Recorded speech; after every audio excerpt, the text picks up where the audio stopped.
Assalamualaikum and hi everyone. Welcome to this session which we will be discussing about the entire syllabus of paper 1 for UGC NET exam. The full form of UGC University Grant Commission NET National Eligibility Test. आज इस class में हम paper 1 के syllabus को detail में discuss करेंगे और देखेंगे क्या क्या टॉपिक्स है, क्या यूनिट्स है जो आपको इस एग्जामिनेशन में पढ़ने हैं. And the next UGC exam 2022 that will be coming very soon. So let's quickly see what are the different chapters, what are the types of questions, क्या compulsory होते हैं, क्या negative marking है. So सबसे पहले the entire paper 1 is the common paper I should be saying and the paper 2 is your chosen subject जिसमें आपने अपना कोर्स ग्रेजुएशन किया है.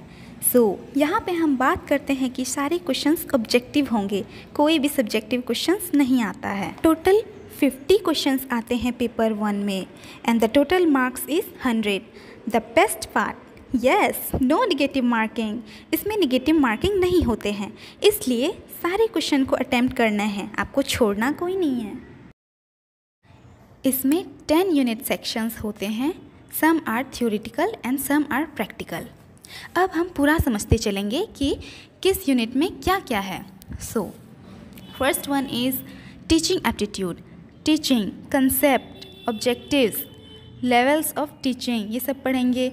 Memory, understanding and reflective, characteristics and basic requirements. Learner characteristics of adolescent and adult learners. Academic, social, emotional and cognitive. Individual differences के बारे में पढ़ेंगे. Factors affecting teaching related to the teacher, learner, support material, instructional facilities, learning environment and institution, इसके बारे में पढ़ेंगे. Methods of teaching in institutions of higher learning, teacher centered versus learner centered method. जैसे अभी जितने भी methods हैं they are gradually turning into learner centered, right? So blended learning क्या होती है, जिसमें लर्नर को फोकस किया जाता है. ऑफलाइन, ऑनलाइन मेथड सब पढ़ना है. Teaching support system, traditional, modern and ICT based. Evaluation system, elements and types of evaluation. Evaluation in choice based credit system. या this is very important. What exactly is this, इसके बारे में पढ़ेंगे. इसके बारे में क्वेश्चंस भी आते हैं. In higher education, computer based testing, innovations in evaluation systems. Then you have research aptitude. अगर आप JRF क्वालिफाई करते हैं तो ऑफ कोर्स रिसर्च करने आपको पता होना चाहिए, रिसर्च के बारे में पता होना चाहिए. Here research meaning, types, characteristics, positivism and post positivism. Approach to research क्या होती है, methods of research, experimental, descriptive, historical, qualitative and quantitative methods क्या होती है, स्टेप्स ऑफ रिसर्च क्या होती है, thesis and article writing. Yes, this is very important. इसमें ऑथर का लास्ट नेम कब आता है, फर्स्ट नेम कब आता है, ठीक है, कौन से फॉन्ट में इसको लिखा जाता है, ये सब. Application of ICT in research, research ethics के बारे में पढ़ना होगा. Yes, then we come to the most easiest unit, communication. That can make your 5 question wrong at the same time, another it could be right at the same time. So comprehension, a passage of text will be given, questions will be asked from the passage to be answered. आपको एक paragraph दिया जाएगा, उसको पढ़ना है और आपको passage पे बेस्ड क्वेश्चन सॉल्व करने हैं. Then we have 4th unit, communication. Communication meaning, types, characteristics of communication के बारे में पढ़ना है. Effective communication, verbal, non verbal के बारे में पढ़ना है. Intercultural and group communication. Then we have to know about classroom communication के बारे में पढ़ना है. Barriers to effective communication, mass media and society के बारे में पढ़ना है. Yes, this is very important. ये काफ़ी इंपॉर्टेंट है हमारी सोसाइटी के लिए. This is shaping our society. इससे आजकल न्यू क्वेश्चंस भी अराइज हो रहे हैं. So 5th unit is mathematical reasoning and aptitude. इसमें हम लोग को टाइप्स ऑफ रीजनिंग के बारे में पढ़ना है. Number series, letter series, codes and relationship, इन सब के बारे में पढ़ना है. Mathematical aptitude, fraction, time, distance, ratio, proportion, percentage, profit and loss के बारे में पढ़ना है, interest and discounting, average, etc. इसके बारे में हमें पढ़ना है, बस ये चेक करने के लिए कि आप कितने शार्प हो, आप बेसिक कैलकुलेशन में कहीं गलती तो नहीं कर रहे हो. It's very very important part. So next we have 6th unit, logical reasoning, the most difficult chapter as I rightly say. So next, सबसे पहले western logic and Indian logic के बारे में पढ़ेंगे. Understanding the structure of arguments, argument forms, structure of categorical proposition, mood and the fallacies, formal uses of and language, informal connotations and denotations of terms, classical square of opposition, evaluating and distinguishing deductive and inductive reasoning, analogies, Venn diagram के बारे में पढ़ना है.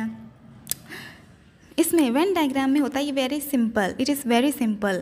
कौन से argument valid है और कौन से आर्ग्यूमेंट वैलिड नहीं है, you have to test it. इसमें simple and multiple uses of establishing validity of arguments के बारे में पढ़ना है.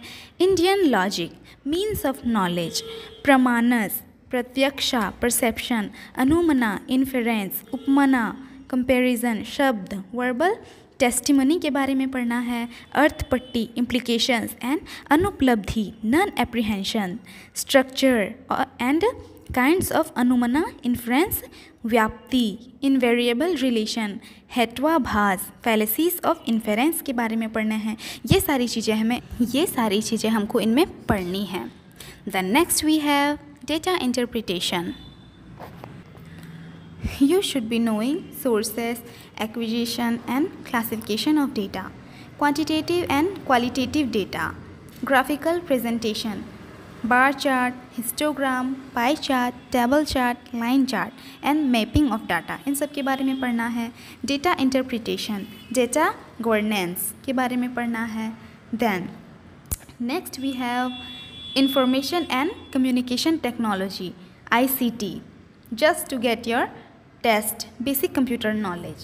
So here we have ICT, general abbreviations and terminology, basics of internet के बारे में, intranet, email, audio video conferencing, digital initiatives of higher education, ICT and governance के बारे में पढ़ना है. इसके अंदर सॉफ्टवेयर, हार्डवेयर, कंप्यूटर बेस पे इसके बारे में पढ़ना है.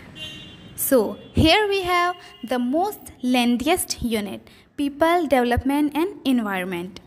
In this we have to study development and environment, millennium development and sustainable development goals, human and environment interaction, anthropogenic activities and their impacts on environment, local, regional and global air pollution के बारे में पढ़ना है. Water pollution, soil pollution, noise pollution, waste, solid, liquid, biometrical, hazardous, electronic, climate change and its socio economic and political dimensions के बारे में पढ़ना है.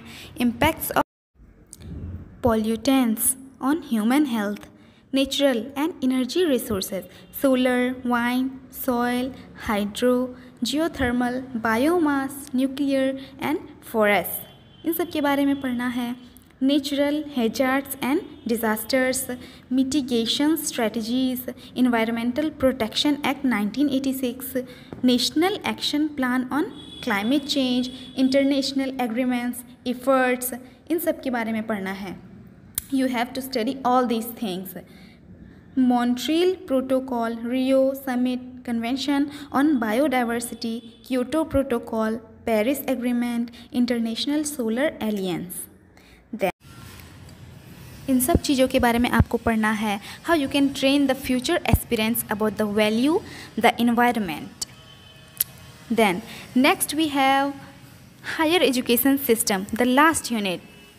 Higher education system ये बहुत ही important unit है. इसमें हम लोग को institutions of higher learning and education in ancient India, evaluation of higher learning and research in post independence India, oriental, conventional and non conventional learning programmes in India, इन सब के बारे में पढ़ना है। Professional, technical and skill based education के बारे में पढ़ना है। Value education and environmental education के बारे में पढ़ना है। पॉलिसीज़, गवर्नेंस एंड एडमिनिस्ट्रेशंस के बारे में पढ़ना है। हायर एजुकेशन की इन बातों को आपको ध्यान में रखना है क्योंकि ये बहुत ही इम्पॉर्टेंट चैप्टर्स हैं, इनके बारे में हमको डिटेल में पढ़ना है। So that was it, this was your entire syllabus. I hope now you will get feeling much more confident. So आज हम लोगों ने UGC नेट के एंटायर सिलेबस को अच्छे में डिटेल में पढ़ा है। So thank you so much for watching my entire video. If you like this video, don't forget to like, share, comment and subscribe to my channel. Thank you. Bye bye. Take care.